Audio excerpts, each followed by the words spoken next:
ఎందుకంటే భారతీయ జనతా పార్టీ కేవలం ఏ మతానికో ఏ కులానికో కాకుండా పేద ప్రజల అన్ని వర్గాలను కలుపుకొని ఈ దేశంలో ఉన్నటువంటి ముఖ్యంగా హిందూ ధర్మం కోసం పనిచేస్తున్నటువంటి భారతీయ జనతా పార్టీ ఆనాడు ఏదైతే ఎల్కే అద్వానీ గారు రథయాత్రని ఈ జన్మికుల మండలానికి తీసుకొచ్చి ఆనాడు మండలాలు ఇచ్చినటువంటి రవీంద్రరావు గారు ఆ సభను విజయవంతం చేసినందుకు ఆ రోజు నక్సలైట్లు మీరు భారతీయ జనతా పార్టీకి రాజీనామా చేస్తారా లేదా అని చెప్పి బెదిరిస్తే కూడా భయపడకుండా నేను నా భారత జాతి కోసం ప్రాణ త్యాగానికైనా సిద్ధమని చెప్పి రాజీనామా చేయకుండా ముందుకు పోతుంటే ఆనాడు ఉన్నటువంటి పిరికి పందెలు నక్సలైట్లను పేరు చేసుకుంటున్నటువంటి పిరికి పందెలు ఆ రోజు రవీంద్రరావు గారిని వారి చూడాలతో పని తీసుకున్నారు. ఆయన త్యాగం ఈ రోజు వృధా కాలేదు.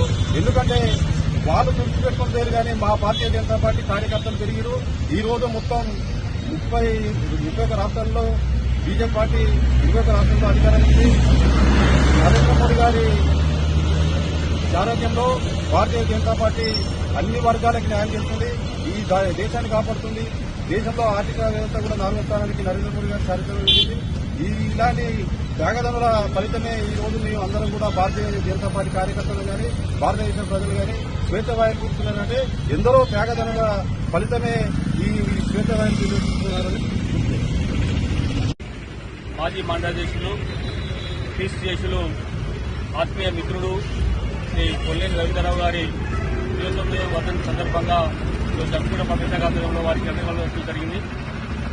భారతీయ జనతా పార్టీ ఎదుగుతున్న తరుణంలో నక్సలైట్లు చూటాలు పెట్టి బెదిరించినప్పుడు కూడా భయపడకుండా ముందుకెళ్తూ భారతీయ జనతా పార్టీని ముందుకు మంచి నాయకుడైన రవీంద్రరావు గారిని జంకుడ పట్టణంలోని సుష్మంది ఎన్నికమోకారం ఎంప్లస్కల్లో జూన్ 15 తారీఖు రాత్రి కొట్టి చంపడం జరిగింది.